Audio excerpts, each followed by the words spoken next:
Good evening, YouTube. Dr. V here. I'd like to welcome you back to the 4th edition of my show. I'm here to help you with any social problems, relationship issues, and anything else that might come my way. I received a lot of hate mail recently, people wanting to know why they should take advice from me and blah blah blah, and I did state my credentials in my first video, but here, let me restate them for you. I am in fact a college student. I've taken sociology, philosophy, psychology, and several human behavior studies. I've read a ton of books on the way humans interact and why they interact, how people think, why people think, etc., etc. I'm sure a lot of people sent me those mails just to be haters and to upset me or to be trolls or whatever they want to call it, but I'm not here to really acknowledge them, just to make sure the people who are genuinely asking know who they're talking to. Okay, now, let's get to today's letter, shall we? Dear Dr. V, I am a guest service leader at a local restaurant. My boss has been very angry lately because money keeps going missing, and he doesn't have many left to blame because he's fired so many people. Myself and 3 others are the only ones left since the money started going missing. How do I protect my job so I don't get pinned as a thief like the other ones before me? Signed, Robert, Washington, USA. Well, the most common place for money to go missing at a restaurant is, of course, the cash register. Now, my advice to you is to ask your boss for your job description in written form. Now, don't tell him why. Just ask him what it is your job is exactly, because the words guest service leader don't tell me much.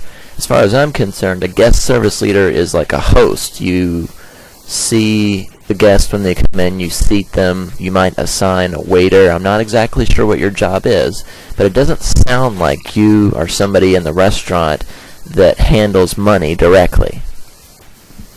Now, once you have that description in your hands, read it very carefully. Are you obligated to handle money in any way? Because if you're not, then I advise that you completely stop handling money in any way until this person is caught or until, the original crew besides yourself is gone. Because if you don't have to stand at the cash register, if you don't have any money going to and from your hands, there's really no grounds for your boss to be rapping on you about stolen money.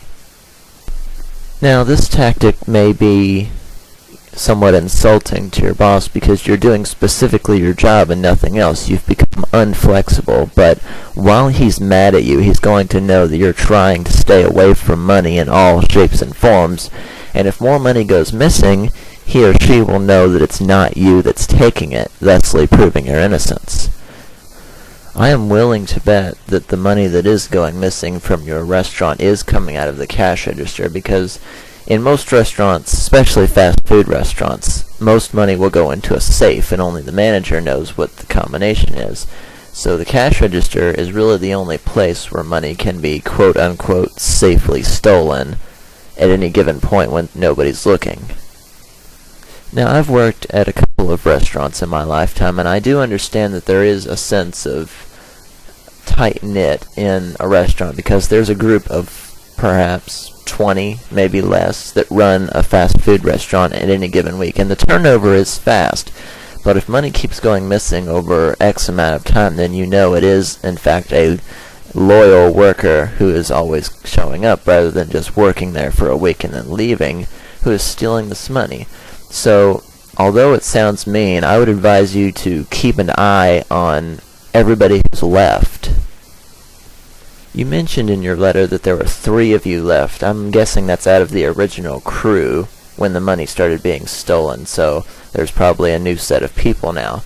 My advice to you is to, keep an eye on everybody who's left from the original crew and tell them that you're doing it, because they might grow a little paranoid of each other, and eventually somebody might be caught.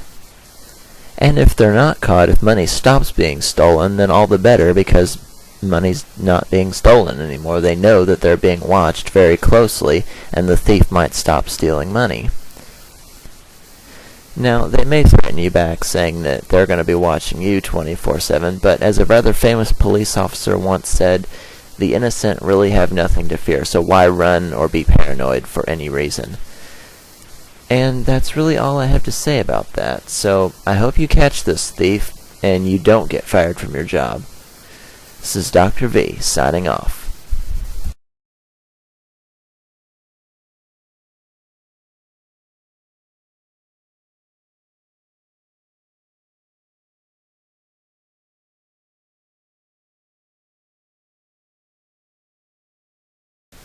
If you've got a question that you'd like answered, feel free to send me a message. I'll answer as many as I can via private message, and I'll pick my favorites for my shows.